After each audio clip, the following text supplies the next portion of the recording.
Hello, hello mga mi, kamusta? So ngayon magse-share naman po ako ng kung paano ko po mailuto po ang pansit bato gisado.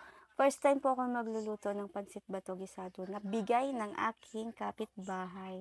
Ayan, bumili po ako ng vegetable, yung ready na siya, naka-slice na, yung pwedeng pang chop suey at pwedeng panglagay sa pansit. So, yan, meron na siyang carrots, bell pepper, sayote, beans, and repolyo. So, slice ko lang po and marami rin po siya nung na-slice ko na. So, naglagay po ako ng soy sauce and nilagyan ko rin po yan dyan ng paminta. So, ilalagay ko lang po siya sa container para po mamaya babalik po natin siya sa last part po ng ating pagluluto sa ating pansit. And then, ayan, naglagay na po ako ng maraming sabaw dyan.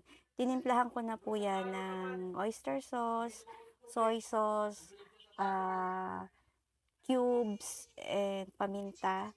So, ayan, hinalo-halo. Minyekos-mekos lang natin yan. Tapos, nilaglag ko na po yung ating pansit bato. So, ini-expect ko po na hindi po siya, katulad po siya ng pansit canton na hindi masyadong maalsa. Napakaalsa pala ng pansit bato. So, yan, buti naman at nagkasya sa ating kawali.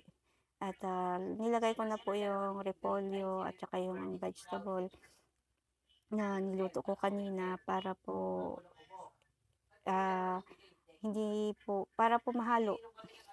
Ano daw? So, ayan, pasensya na po kayo, lutang.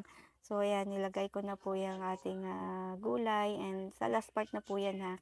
Kasi nga po, ayoko ng lutong-luto yung gulay. So, half cook lang po yan.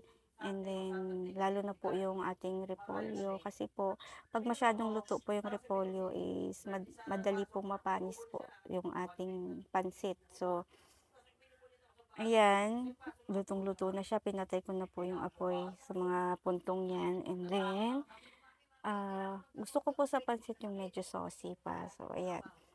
Siyempre since binigay lang din naman ng kapitbahay, so bigyan din natin siya ng luto na, 'di ba?